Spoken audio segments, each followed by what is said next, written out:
के लिए 3 शूटर झारखंड से बुलाए गए थे। निगम से मैंने एक ही सवाल किया कि भैया कार्रवाई पर्सनली अटैक इस करंट टास्क पे क्यों? शिकायत उसका अकेला उसका किसके दो आप थोड़ा ये भी बता दो। तमन्ना थी कि भाई मैं मारूंगा तभी मैं सांस लूंगा चैन से, तो ये सारी चीज़ें चल रही थी।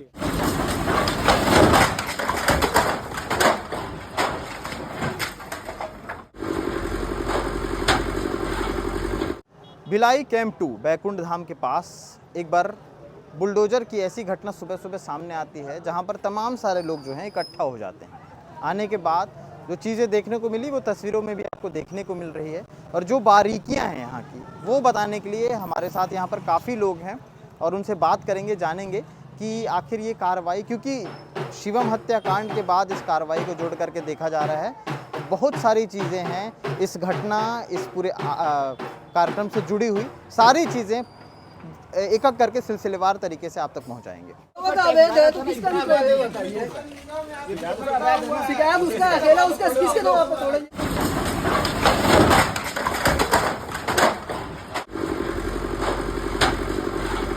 भिलाई के बैकुंठ धाम, और इस जगह पर पहले भी कार्रवाई हो चुकी है, लेकिन उस समय खाना पूर्ति हुई थी। आज जो कार्रवाई हुई उसके बाद पूरी मीडिया, पूरा मोहल्ला, पूरा पुलिस बल एक जगह इकट्ठा हो जाता है और इस पूरी घटना को देख रहे थे यहाँ पर जो सीनियर जर्नलिस्ट हैं हमारे शिवेन सर, और आप चूँकि यहाँ पर पहले आ गए थे, क्या कुछ देखा और इस घटना की शुरुआत किस कड़ी से जुड़ करके होती है, थोड़ा डिटेलिंग बताइएगा। जैसा कि ध्यान होगा 14 नवंबर को एक गोलीकांड हुआ था और उसमें विकास प्रजापति बार बार बच गया था। विकास प्रजापति का भाई गंगाधर प्रजापति बार बार ये कह रहा था कि इस गोलीकांड को अंजाम देने वाला व्यक्ति करण साव है। जब ये विषय निकल के आया करण साव आखिर कौन है, तो जब हम पीछे जाते हैं लगभग 1 साल पीछे, तो 22 जनवरी 2024 को यहीं पर एक हत्याकांड हुआ था जहाँ शिवम साव हत्याकांड हुआ था।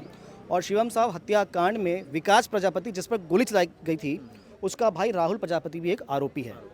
और ऐसा बताया जा रहा है कि उसी समय में करण साव ने ये कसम खाई थी, ये कहा था कि खून का बदला खून से लिया जाएगा। और 22 जनवरी के बाद 24 दिसंबर 24 में भी एक हमला विकास प्रजापति पे किया गया था जिसमें वो बाल बाल बच गया था। एक हमला चाकूबाजी का और भी हुआ था, और ये तीसरा हमला था जो जामुल के मार्केट के पास में हुआ था। और जब पुलिस ने अपनी तहकीकात की तो ये पाया कि वाकई में करण साव का ही इसमें हाथ था। करण साव ने अपने रिश्तेदारों के साथ मिलके, बड़े पिताजी, चाचा, भाई, इन सब के साथ में मिलके योजना को बनाया था। और इस कांड को अंजाम देने के लिए 3 शूटर झारखंड से बुलाए गए थे और उसके बाद इस कांड को अंजाम दिया गया था। और फिलहाल फाइनली पुलिस जल्द से जल्द आरोपी तक पहुंच गई थी। फिलहाल अभी सभी आरोपी गिरफ्त में हैं, पर आज जो कार्रवाई हुई है ऐसा बताया जा रहा है उसी से रिलेटेड ये कार्रवाई है। कहीं ना कहीं प्रशासनिक अधिकारी कह रहे हैं कि अवैध निर्माण को लेकर कार्रवाई है, अवैध कब्जे को लेकर कार्रवाई है, पर यह कार्रवाई निश्चित उसी संबंध में है। अभी जस्ट जब हम ये खबर बना रहे हैं उस दौरान मोबाइल में एक मैसेज आया है जो दुर्ग पुलिस का ग्रुप है उसमें एडिशनल एसपी का, उन्होंने कहा है कि करण साव वाले मामले को लेकर के ये सारी चीज़ें हैं जिसमें आरोपी अभी अंदर हैं, लेकिन उनके घर पर इस तरह की कार्रवाई। बिल्कुल बिल्कुल उसमें कोई, हाँ बिल्कुल, मतलब ये क्लियर हो गया कि वही है, अपराधियों के हौसलों जो बुलंद होते जा रहे थे उनको तोड़ने के लिए ये कार्रवाई की गई है। और फिलहाल देखना होगा कि अब ये वाकई में रुक जाएगा या थम जाएगा मामला, क्योंकि जो बात कही थी करण ने वो लगातार उसको अंजाम देने का प्रयास कर रहा था। फिलहाल अंदर है, कहीं और इस प्रकार की वारदात न हो आगे, ये देखना होगा। क्योंकि 2 से 3 दफ़ा ये हो गया है कि उसने उसके ऊपर वार किया है और 2 से 3 दफ़ा लगातार जो है वो बच गया है। अब ये मन में खुन्नस है या एक उसकी तमन्ना थी कि भाई मैं मारूंगा तभी मैं सांस लूंगा चैन से, तो ये सारी चीज़ें चल रही थी। ऐसा भी सुनने को मिला है कि उसकी कोई दुकान थी शायद, ऐसा बताते हैं, जिसका शटर उसने नहीं खोला था। जब तक ये मतलब वो क्लियर नहीं कर लेगा उसे मार के, तभी उसी दिन वो शटर उठाएगा। वो शटर नहीं खोलता था, ऐसी भी बातें सामने। जी, ये तो अभी पता नहीं वो कौन सी दुकान थी। फिलहाल ये जो जगह है ये, हाँ, उनका ये गोडाउन था, यहाँ टेंट का सामान रखा था। कुछ सामान तो निकाल लिया गया था। फिलहाल कुछ बांस वगैरह, यहाँ बड़ी संख्या में बांस वगैरह थे, और जब हम यहाँ पर पहुँचे तब भी वो लोग कुछ सामान को यहाँ से निकाल रहे थे, तो निश्चित था कि ये उनका गोडाउन यहाँ पर है और उस पर कार्रवाई की गई है। 10 दिन पहले नोटिस दे दिया गया था जैसे बता रहे हैं। हाँ, 10 दिन पहले नोटिस दे दिया गया था, 21 तारीख को नोटिस दिया गया था, पर फिर भी कार्रवाई को लेकर परिवार का कहना ये है कि क्यों टारगेटेड कार्रवाई की जा रही है, जबकि अपराधी जो हैं सारे वो अंदर हैं। चूँकि उनका ये व्यावसायिक परिसर था जो भले कब्जे में था, पर उनकी रोजी रोजगार पर असर पड़ेगा, तो ये कार्रवाई उनके हिसाब से गलत है। क्या इस तरह की कार्रवाइयों से वाकई जो हौसले रहते हैं गुंडों के, बदमाशों के, वो वाकई टूटते हैं? ऐसा लगता है आपको? घर तोड़ देने से या मकान तोड़ देने से ऐसा होता है क्या? निश्चित एक संदेश तो जाता है, संदेश तो जाता है, पर होता यूं है कि जब अपराधी किसी घटना को अंजाम देता है वो ये सारी बातों को नहीं सोचता। अगर वो परिवार के बारे में नहीं सोचता, अगर सोचे तो वो घटना करे ही क्यों। झेलता परिवार जी, वो तैश में आके सारी घटनाएं होती है। अब वो देखना होगा कि वाकई में कितना असर पड़ पाता है, क्योंकि भिलाई में इस प्रकार की घटनाएं, इस प्रकार की कार्रवाई बहुत कम हुई है। जी, तो ये जिस तरह से इन्होंने देखा है बारीकियों से, और डेट वाइज सारी चीज़ें जो हैं इन्होंने बताई, और पूरी चीज़ें जो है तस्वीरों के माध्यम से भी हम आपको दिखा पा रहे हैं। सूरज मेरे साथ इस वक्त हैं, और आपके अभी जो घर था उस पर बुलडोजर की कार्रवाई हुई है, क्या कुछ हुआ थोड़ा सा बताएंगे? कैसे आप लोग को नोटिस दिया गया था कि निगम द्वारा नोटिस दिया गया था, 10 दिन पहले नोटिस दिया गया था, और आज के दिन में निगम द्वारा कार्रवाई की। निगम से मैंने एक ही सवाल किया कि भैया कार्रवाई पर्सनली अटैक इस करंट टेंट हाउस पे क्यों? तो निगम को जवाब देना चाहिए नहीं। निगम क्या बोल रहे कि अवैध है? अवैध है। तो निगम को मैंने बोला भैया तो अवैध तो पूरे हैं सर। मैंने निगम वाले अधिकारी को बोला भैया टैक्स पड़ता है इनका यहाँ पे, तो टैक्स पड़ता है तो भैया टैक्स तो बढ़ाने से कुछ नहीं होता। अच्छा, निगम बोल हाँ, निगम ऐसा बोली।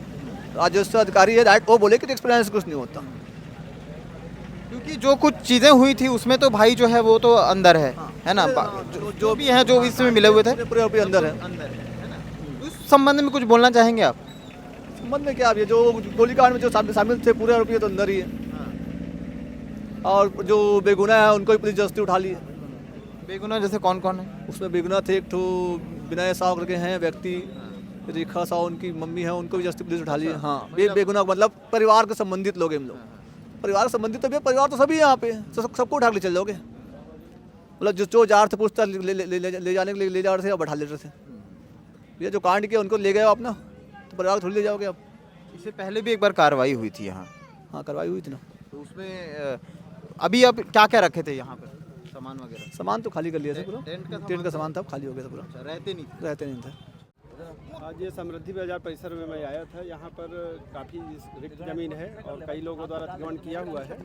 यहाँ पर हम लोग प्रधानमंत्री आवास योजना के तहत साइट आज प्रस्तावित किए हैं, उसका डीपीआर बना के शासन की ओर भेजा गया है, और निकट भविष्य में उसकी स्वीकृति मिल जाएगी। और इस स्थल पर प्रधानमंत्री आवास अफोर्डेबल हाउसिंग प्रोजेक्ट के तहत प्रोजेक्ट तैयार किया गया है, और इस परिसर में जो लोग भी अतिक्रमण करके निवास कर रहे हैं नियमानुसार पात्रता अनुसार उनको आवास योजना का लाभ प्रदान किया जाएगा।